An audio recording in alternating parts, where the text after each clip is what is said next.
Oneness, we talk about it quite often, but what is it? It's difficult for us to understand, to fully grasp oneness often, because we've been taught an old story that just isn't true.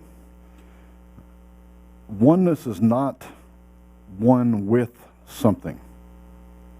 Let's get clear on this. It's not one with, because if we consider we're one with anything, it makes it seem like there are two different things that have joined together.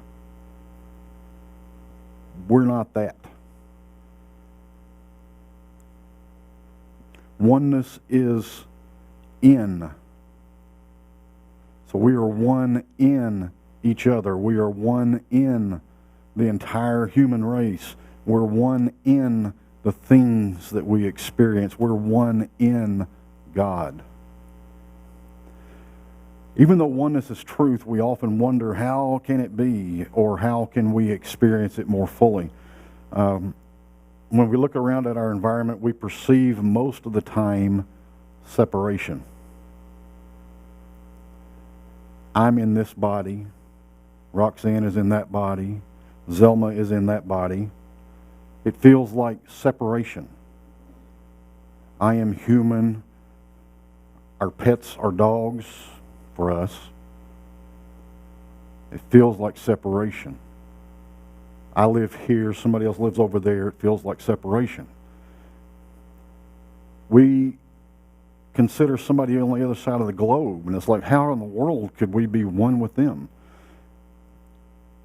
According to this worldview, it makes us feel like we're even separate from nature. I live in this house. Those woods have critters running around in them. Separate. Noted author and speaker and thought leader Charles, I hope I pronounced his name right, Eisenstein, refers to this worldview as the story of separation. For the most part, we've been taught that our entire lives. You know, somebody probably didn't stand up and say, okay, we're all separate from each other, but because of the way we were taught to view things and perceive things, the story of separation came to be. Eisenstein characterizes it this way. He says, when we are in that story of separation, when we are believing that and thinking that and perceiving from that story of separation, our thought process is, I am a separate self, a bubble of psychology, a soul encased in flesh, or a biochemical machine. What happens to other beings or the world need not affect me because I am separate. The events and people we encounter in life are basically random. God is separate from creation. God either rules from the outside or doesn't exist at all. When we believe in this story of separation, those are the thoughts that tend to be our perception and our experience and our thought process for life. This story that we've been taught is a powerful story. It's an outdated story. It's outdated to think that the universe is made up of many different things. Einstein mathematically proved that everything in the universe is made of one thing, and that is energy. This proof has been around now for more than 100 years. But we still believe separation.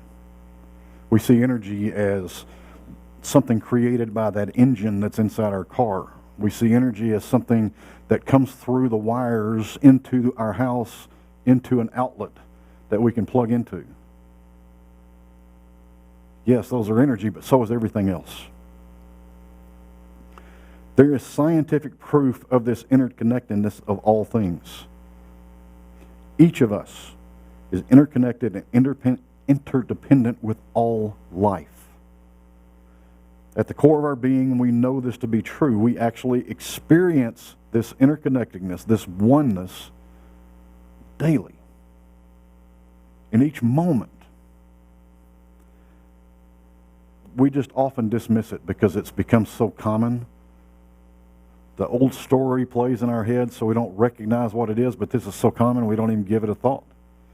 Some of the things that show oneness, this interconnectedness, are, have you ever had a thought of a friend and then just seconds later they give you a call or text you?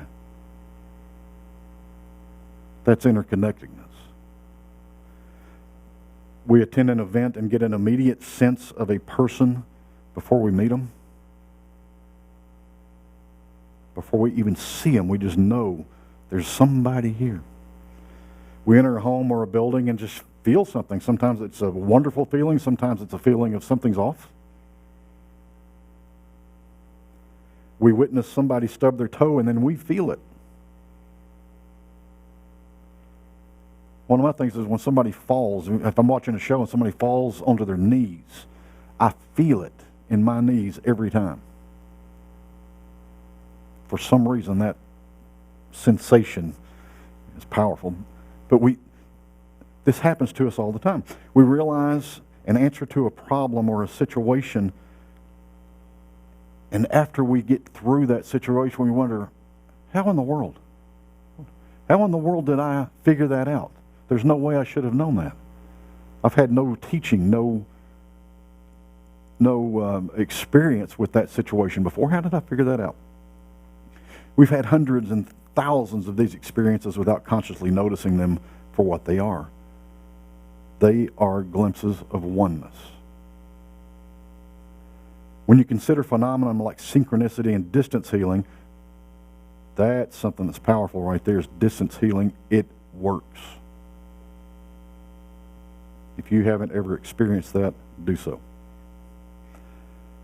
Distance healing, the power of prayer, the power of the placebo effect, these are all proof of synchronicity and oneness.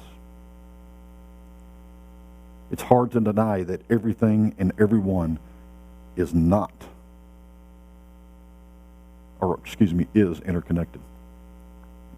Dr. Martin Luther King said, "We are all caught in an inescapable network of mutuality, tied together in a single garment of destiny. Whatever affects one directly affects all directly. We are made to live together because of the interrelated structure of reality. This is the way our universe is structured. This is its interrelated quality. We are going to have peace on earth. We aren't going to have peace on earth until we recognize the basic fact of the interrelated structure of reality."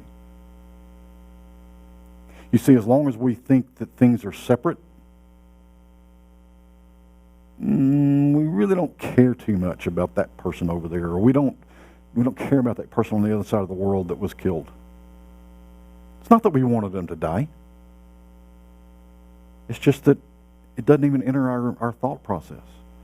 But if we realize that we are all one, every murder is like cutting off your own finger. It's like damaging your own self. Not that you murdered them, but you feel it. It's like that situation. If somebody falls down onto their knees, you feel it. Now, this doesn't mean let's dive down into this and get sad and dark and depressed. What it does mean is we are all one. We all have a responsibility to do something. And that something is through our thoughts. That something is to create goodness and oneness. And we do that through our thinking. This interrelatedness, this interconnectedness is the foundation for understanding oneness. The foundation of this interconnectedness is what's known as the unified field. The field of energy not only connects everything, it is everything. As Einstein once said, the field is the only reality. Now, it's important to know, energy doesn't connect things. Everything is energy. Now, I take this a step further. I think that energy is God. Period. It can be nothing else. If we're going to believe that God is infinite, that God is omnipresent, it's got to be it. One of the best ways to begin thinking this oneness truth in all of our life is ask questions. Take things into deeper consideration. And one of the greatest statements ever, and I've heard it from several places, but my favorite place is from my friend over here, Andy. If this, then this. And you have to fill in some blanks here. If God is infinite, then how can this situation that's very uncomfortable not be an expression of God? How can this situation that I don't like, how can this not be divine? We've got to play with things. So if God is everywhere present, then love is being expressed here. It's my job now to see it. If God is infinite, there is nowhere God is not. There is no person, place, thing, situation, or circumstance where God is not present. When we start thinking those lines, okay, if God is everywhere present, how can this situation be this bad? Ooh, we better double check into this. We better look at it a little further. We better consider it more deeply. We start finding peace in areas of our life that we never thought existed before. We start finding health where we once thought health did not exist.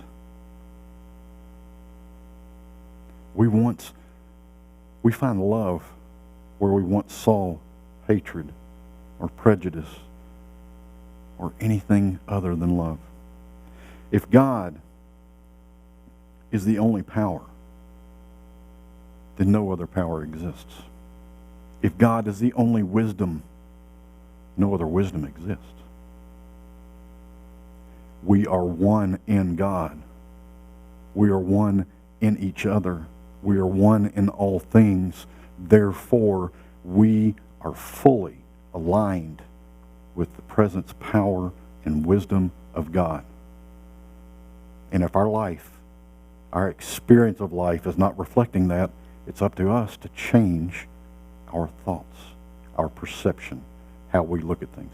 We talked a few weeks ago, or last week, one of our last Sundays, we talked about starting our perception of life from truth, from our oneness in God.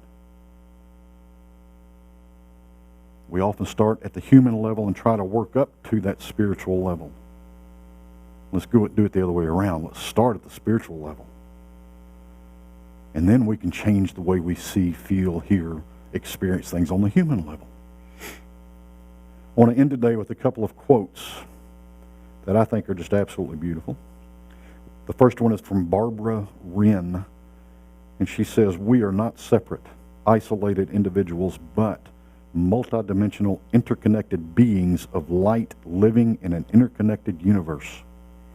What unfolds around us has a direct and tangible influence on our body, and likewise, how we live has a direct effect on the universe." That tells me exactly what we've been talking about here. How we experience things is how the universe appears to us. When we change our thoughts, when we change our belief system, when we change our perceptions, we change it for the good. So the universe changes along with our perception. The second quote is from Charles Eisenstein. "There is nothing that is not God. God and creation are one. All is sacred." We are inseparable from God. This isn't Charles anymore. Just to let you know. We are inseparable from God. God is everywhere present. We are inseparable from everything. We are one. Oneness. When we approach all of life from this knowing, we turn our thoughts to those of love and peace and unity and wellness and wholeness. Let's pray. Father God, we pray today one life, one Spirit, one love. God is everywhere present in and through all things. We sense the presence of this Spirit everywhere we look. All around us, we see life expressing. Knowing the omnipresence of God, we recognize that this is God expressing. Knowing that God is in all and through all, I know I am divine emanation of the one presence and the one power. As I know this to be true for me, I know this to be true for all people everywhere. We are one. So in this moment, we claim oneness. We claim our complete experience of the divine. We claim our limitless possibilities that are true through God. Knowing this prayer is already made manifest, we simply say, and so it is. Thank you, God.